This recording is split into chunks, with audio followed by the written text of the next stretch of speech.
நீங்கள் மோசையை குறித்து வேதத்தில் வாசிக்கிறோம், ஒண்ணுமே பிரச்சனை இல்லை.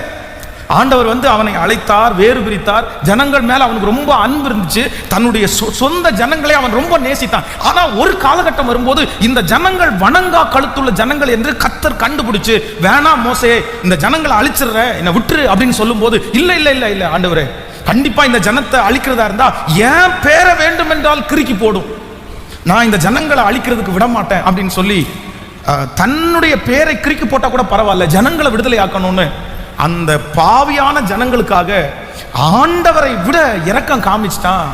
அவனுடைய வாழ்க்கையிலே அதே ஜனங்களால் கானான் தேசத்திற்கு போக முடியாமல் அவனுடைய பிரயாணமே தடைபட்டுருச்சு.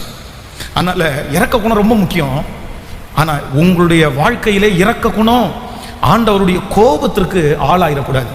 ஜனங்களை நேசிக்கணும், ஜனங்களை ஆறுதல் படுத்தணும், ஜனங்களுக்காக கொடுக்கணும், ஜனங்களுக்கு இரக்கம் பாராட்டுவதை சந்தோஷம் அப்படின்னு தட்டி கொடுத்த ஆண்டவர் இந்த 2 வசனங்களிலையும் இஸ்ரவேல் ஜனங்களிடத்துல ஸ்ட்ரிக்டா அனௌன்ஸ் பண்றாரு. உன்னை நான் ஆசீர்வதிப்பேன், உன்னை ஊர்ல நான் உன்னை கொண்டு போய் வைப்பேன், நீ கட்டாத வீட்டில் நீ குடியிருப்ப, நீ நடாத திராட்சை தோட்டத்தினுடைய கனியை நீ புசிப்ப, ஆனால் நீ எச்சரிக்கையாயிரு, நீ கவனமாயிரு, அவர்களுக்கு உன்னுடைய கண் இணங்க வேண்டாம், அவர்களுக்கு நீ இரக்கம் பாராட்ட வேண்டாம்.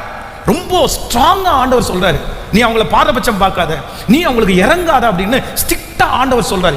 ஏன் ஆண்டவர் அந்த இடத்துல இஸ்ரவேல் ஜனங்களை பார்த்து அவர்களுக்கு நீ இறங்கவே வேண்டாம் அப்படின்னு சொல்றாருன்னா, அவங்க வித்தியாசமான ஜனங்கள், அவர்களுக்கு உன்னுடைய கண்ணுல நீ இறங்கிட்டேன்னா அவங்க குடும்பத்துக்குள்ள உன்னை என்னை விட்டு வேறே தேவர்களை சேவிப்பதற்கு உன்னை நடத்துவாங்க, நீ என்னையே மறந்துடுவ, நீ தப்பு பண்ண ஆரம்பிச்சிருவ, உன் வாழ்க்கையை தூக்கி நிறுத்த முடியாது, அதனால நீ இறங்காத அப்படின்னு ஆண்டவர் சொல்லிட்டார்.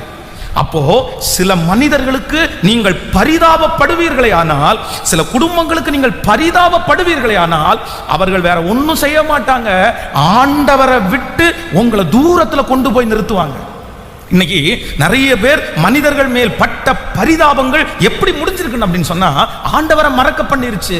ஆண்டவரை நிறைய பேர் திட்ட ஆரம்பிச்சிட்டாங்க. ஆண்டவரோட நடந்தவங்க, ஜெபம் பண்ணவங்க நிறைய பேர் கர்த்தரோட நடக்க முடியல. காரணம் என்ன அப்படின்னா, அவர்களுடைய பரிதாபம்ன்ற ஒண்ணு அவங்கள ஆண்டவரை விட்டு தூரப்படுத்திருச்சு. ஸோ ரொம்ப ஜாக்கிரதையா இருக்கணும். ஆண்டவரே, எனக்கு ஒரு கிருபையை தாரும், எனக்கு இரக்க குணம் ரொம்ப அதிகமாய் தேவை, ஆனால் என்னுடைய பரிதாபம் உங்களை விட்டு என்னை ஒரு நாளும் பிரிச்சிடவே கூடாது. எத்தனை பேர் ஆமோதிக்கிறீர்கள்?